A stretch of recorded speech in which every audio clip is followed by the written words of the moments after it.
Welcome दोस्तों। मान लो आपके वॉलेट पे जितने भी नोट हैं वो कल से ना चले तो अगर गवर्नमेंट बोले कल से कोई नोट नहीं चलेगा, फिर नोट का आकार रूप सब बदल जाए तो। डेट था 8 नवंबर 2016 जब नोट डिमोनेटाइजेशन हुआ था। नए नोट को पुराने नोट से बदला गया था। सोचो अगर ऐसा दोबारा हो तो फिर से वही लाइन लगाना, पैसा ना मिलना, वही सब चीज दोबारा हो तो।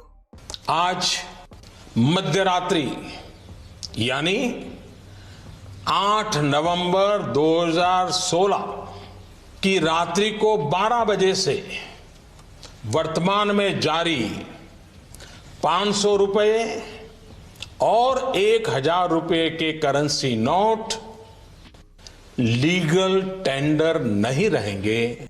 दोस्तों, आज की वीडियो में जानते हैं इंडिया में नए नोट कब, कहां और कैसे आएगा और ई रूपी क्या है, इससे आम आदमी पर क्या असर पड़ेगा।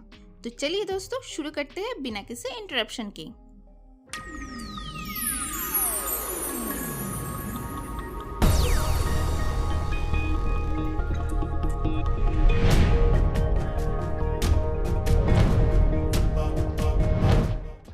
दोस्तों, इस नोट रेवोल्यूशन को हम ई रूपी का नाम देते हैं ताकि समझने में इजी हो। 2 अगस्त 2021 को ई रूपी या कहे तो डिजिटल रूपी को लॉन्च किया गया पीएम मोदी द्वारा। कल यानी कि 1 दिसंबर 2022 को भारतीय रिजर्व बैंक रिटेल यूजर्स के लिए अपने डिजिटल रूपी का लॉन्च करने जा रहा है। The national payment corporation of India यानी NPCI, the department of financial services यानी DFS, the national health authority यानी एनएचए और the ministry of health and welfare service यानी एमओएचएफडब्ल्यू द्वारा। बाप रे बाप, डिजिटल रूपी जिसे सेंट्रल बैंक डिजिटल करेंसी यानी सीबीडीसी कंट्रोल करती है, इतना समझ में आया। अब देखो, डिजिटल नोट जो है ये फिजिकल नोट जैसे ही है, लेकिन खुली आंखों से आप देख नहीं पाओगे। नहीं, चश्मा लगा के भी नहीं दिखेगा। ये वर्चुअल नोट होगा। वर्चुअल यानी सामने है लेकिन फिजिकली नहीं। अगर सिंपल भाषाओं में बताओ तो ई रूपी जिसे इलेक्ट्रॉनिक रूपी कहा जाता है, इंडियन गवर्नमेंट ने नए डिजिटल पेमेंट सिस्टम को शुरू कर चुका है। इससे लेन देन में आसानी और सिंपल बनाने के लिए बनाया गया है। ठीक उसी तरह जैसे आप पेमेंट करने के लिए कैश या कार्ड का यूज करते हैं। तो कुल मिला के बात ये है कि आप जब यूपीआई, डेबिट कार्ड या फिर कैश का इस्तेमाल करते हैं, उसकी जगह डिजिटल नोट होगा। अब जानते हैं ये डिजिटल नोट काम कैसे करता है।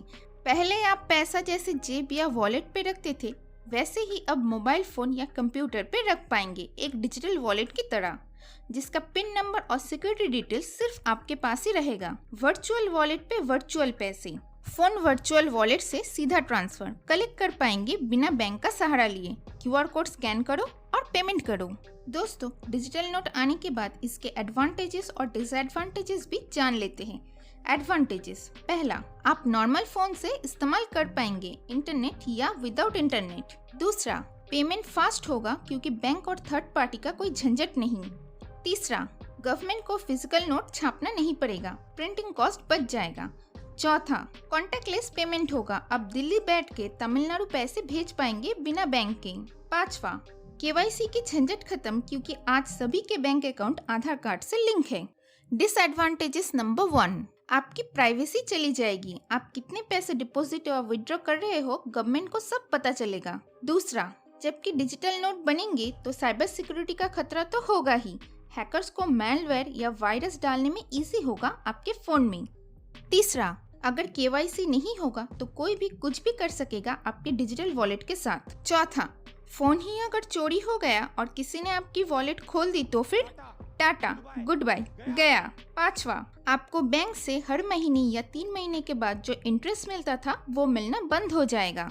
दोस्तों, अब आप बताओ ई रूपी के बारे में आप क्या सोचते हो? आपकी क्या राय है? क्या ये प्रोसेस सही है? क्या इससे करप्शन, फ्रॉड होना बंद हो जाएगी? लिखिए आपके जवाब कमेंट सेक्शन में। दोस्तों, वीडियो पसंद आए तो लाइक करना, कमेंट और शेयर कर देना, और अगर आपने अभी तक सब्सक्राइब नहीं किया तो वो भी कर देना ताकि ऐसे मजेदार वीडियो आपको और मिल सके। चलिए दोस्तों, फिर मिलते हैं अगले शनिवार। तब तक खुश रहे, सेफ रहे और सबके साथ साथ अपना भी ध्यान रखे। Good bye.